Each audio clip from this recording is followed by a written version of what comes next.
Hey, last time we started this look at the suburban, the last of our American cultural landscapes. And just to reiterate, you have to remember that the idea of the suburbs, the idea of large, collectively single, family homes in very limited options, but the idea of making single family homes affordable is very much a post World War II thing.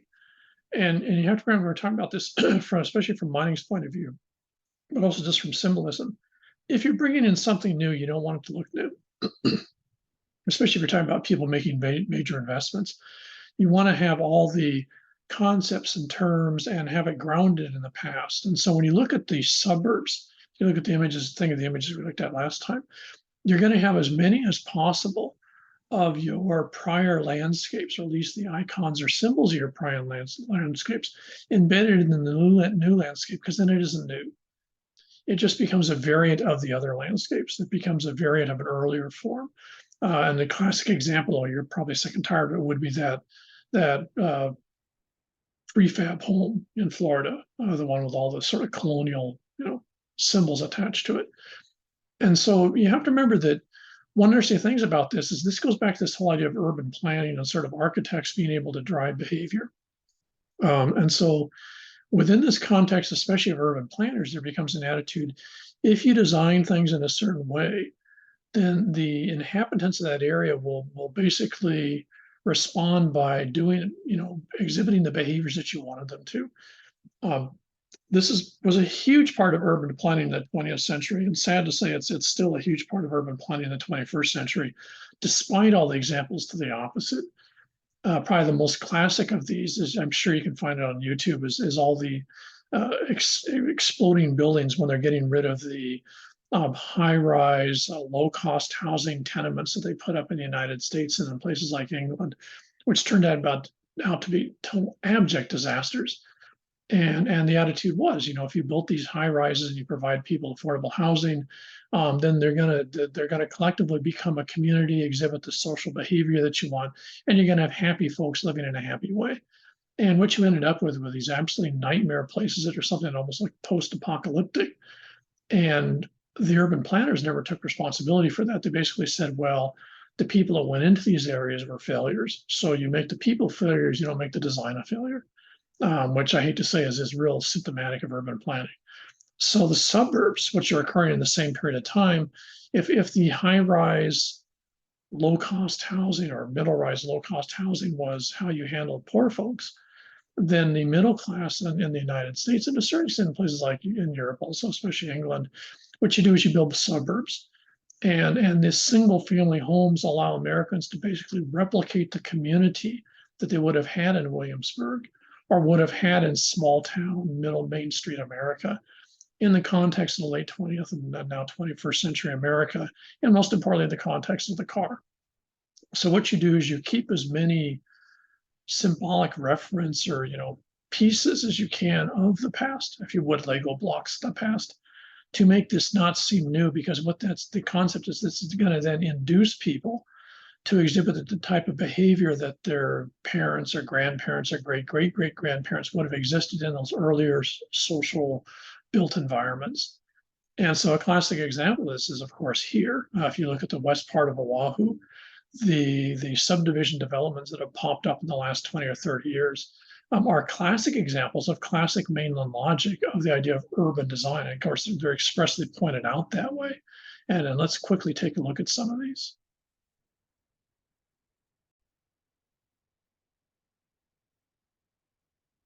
Okay, here we see, this is something I pulled up one of the realtor things. They now like to call these master plan communities, which, whatever, it's just a spin. Two of the spectacular ones are Koa Ridge, which I believe is Castle and Cook. I'm not sure. But then Ho'opili is probably the most controversial. And notice when you look here, is especially given the size of Oahu, you're talking 11,700 homes just in this one development. Notice just the way it's imaged. So what you got here is this classic, here you see Pu'uvai Place, single family homes. So here's our version here on Oahu of the subdivision. And it's become absolutely central, especially when you move out of older Honolulu well, actually Hawaii also, but also move out of older Honolulu to the western area, which was largely agricultural land until, 30, 40 years ago. And case of Ho'opili was agricultural land until 15 years ago. So when you're looking at these developments, you're looking at this subdivision logic. You're looking at the logic of planned communities. And notice the idea of planned, master planned community is fascinating. Just this, just the words themselves, master as in, design master. But the key part here is if you buy into these communities, theoretically, you're buying into a lifestyle, you're buying into a sociality, you're buying into community. So rather than working at community, you basically can purchase community. So if you want to, you've commodified the idea of social relationships in a very spectacular way. And here we see a classic example where somewhere in Ewa/Kapolei. And so here we have, if you would, the Hawaii spin of the subdivision and the Hawaii spin of the same type of phenomena we saw in the older communities, and was it Palo Alto or somewhere in Northern California. And so what you have here is the same idea of the classic American, if you would, modern interpretation of a colonial landscape. You put a little bit of variety into it because, of course, it's in Hawaii, so you plant more palm trees, and the other, but most of the vegetation, including the palms you see here, these are all exotic vegetation. You include the classic examples, just like you saw with the prefabs in Florida. I mean, include the idea of taped windows. So these aren't separate window panes. These are actually large windows that have these basically taped frames out, so they look more like a colonial counterpart. Here in Hawaii, you tend to use, there's sort of the idea of a pseudo Singapore, pseudo Asian, Southwest, idea of more stucco and less wood in most of these subdivisions. But again, the idea that what you have is you have these additives, you have the lawn, and probably most importantly, you have the huge dominance of the street. Whereas the street was just an access point to get to the house. Here, what you've got is the street and cars become a central part of this entire property. So we move down the house here. To the extent that if you look at your actual floor plan, a substantial part of this house is the garage. Now, we don't see this quite as much here in Hawaii because people park on the street a lot.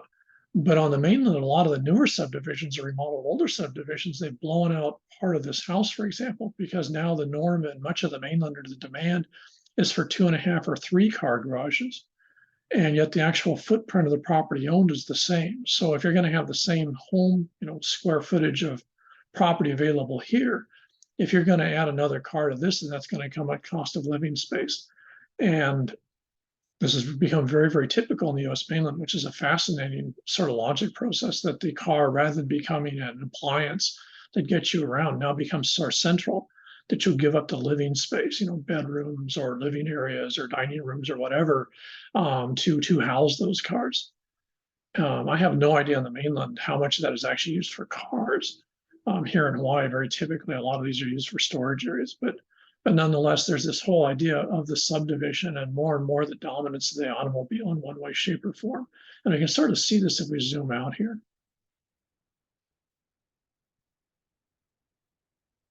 If on one hand, well, it looks like there's a lot of houses here. If you look at the paved area between the actual park houses and also the amount of area committed to road space, it's really, really significant. Now, here in Hawaii, one of the side effects that this has in almost everywhere else is there's enormous environmental consequences to having so much paved real estate. At some point, when we look into urban areas, look at the whole area of, urban heat index, which is hugely impacted by just little, paved street surfaces, especially, asphalt pavements like you see here, which generate enormous amounts of heat, entirely change the patterns of temperature that you would see in this area compared to when this, for example, had been in agriculture, or even if this was in houses with, say, a graveled surface or some other surface that was less reflective. So, when you look at this is a classic planned community. There's no difference between this and what you would see in the mainland United States. And it's the same idea. These are planned communities. And what that means is, to a certain extent, when you buy into these, you're going to buy into the sociality and the theoretical concept of community that is sort of, promised by virtue of this type of architecture. And that also means that since in the United States and to a certain extent here, these are not seen as permanent homes. For many people, including the folks here, this might be their first or second home, but they really want to move somewhere else once they get more money. And so they're very concerned about the resale value or the current value of the home they've got, because it's seen as a, sort of temporary proposition. It's not seen as, I'm going to live here for the rest of my life, which is very different than some of the older neighborhoods, like say Upper Aiea, where I used to live, or Palolo, Kaimo Key or stuff, which tend to be much more in terms of permanent residences. These aren't. These are very much like their mainland counterparts in that they're temporary. Now, if you think about that, that has an enormous impact on things like design of the interior of these places, because to a certain extent, the interiors are also going to be seen. How much modification do you want to put in a place? For example, here, if you plan on staying here for 6 or 7 years, how much do you want to invest into it? You're more liable to invest in aspects of this that would increase its value for resale rather than things that might make it more comfortable to you as an individual. You don't want to make it too idiosyncratic. You don't want to make it too much yours, because that might actually impact, and frequently we told this would impact the resale value. And so what you get is this whole area of interior design gets shaped by this concept of flipping a house, of houses as commodities, things as commodities, even furniture as commodities, that are largely there for the function, or at least one of the major functions is to increase the perceived resale value of the property, so that whoever's living in this place here can move to some other property somewhere else that would be a better fit or a more prestigious fit, as they move upscale. Because the key part of this, again, is one of the massive parts of all this is to impress people you don't know. You're purchasing property to make a statement of your success. That, in some ways, actually goes way back to the New England Calvinist in Williamsburg, where you're building your house, painting it white, etc., for the purpose of impressing people. The difference was in some places like Williamsburg is those are people you know. Even in Main Street America 100 years ago, it was people you know. Here, I can guarantee these people probably don't know all their neighbors because their neighbors are constantly moving in and out. This is a very migratory community. The houses are migrating, but the people are migrating in and out of the houses. And that makes for a very different sense of place, because the sense of place loses its permanence. It becomes a very temporary sense of place. And so you're going to see a lot less self-expression, even internally in terms of the insides of houses in places like this, because you really have to think carefully before you make permanent changes that might impact the attraction of the place to someone else in the future. So the suburbs are a real interesting example of the enormous changes that have occurred in American society, our social values, and most importantly, our sense of community and group and how that's changed radically. The commodification of almost everything. And the classic example is you commodify the community here, and here's part of your master plan community with a park. I don't know if these are probably lower rent units, probably, but you've got schools embedded in, you've got places, frequently community centers embedded in them. But whereas in the past, community centers might be there because they're sort of, end up there, or else they pre-existed. Here, they're actually part of a planned community. Planners actually went and put this whole place out, laid out the number of houses, laid out the relationships, with the idea that, one, they were going to maximize the profitability for the developer, obviously, but also to maximize the attraction to potential purchasers. And not only the first purchaser, but the third or fourth purchaser, 10 or 15, 20 years down the road, as I'm now the fourth or fifth person that's bought this house here. So it's a radically different concept of the idea of place, of community. It's very people nomadic rather than traditional ideas of nomadism, which were, place moved with you. And what this also means, among other things, is there's very little, if any, relationship to the landscape. The street names here tend to be a little idiosyncratic because we have an actual committee that says you have to use Hawaiian names for street names. But other than that, there's very little that gives you any of these folks. And I would be really shocked if any of these folks living in this area here have any idea what this landscape was 50 years ago or 100 years ago. I think this particular location, somewhere around this intersection, had a Ilocanos, Filipino group, farming community that was part of the plantation. One of the plantation villages was somewhere right in here. I can almost guarantee no one here knows that. And I can guarantee there's no plaque or anything that would educate the folks living here about that. So the past landscape doesn't exist. And to a certain extent, there's not going to be much interest in the past landscape because in many ways, people aren't interested in the existing landscape. They're just interested in the commodification of that landscape. So how much something costs or how much something is worth is in many ways, I would argue, for Americans more important than the sense of place. And that becomes really complicated in many ways in terms of how you deal with things, not the least of all in my specialty, which is historic preservation.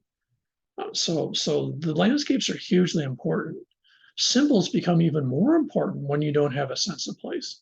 If you're in this house, but you don't really have any permanent attachment or emotional attachment to it, then the symbols that you put in there are much more important. In fact, you might move the symbols with you because they're actually what you're more attached to than the actual physical location of where you're at. And that's very much part of the world we live in, but it's sort of a surreal world. We'll see sort of the ultimate example of this when we look at Kakako later in the semester.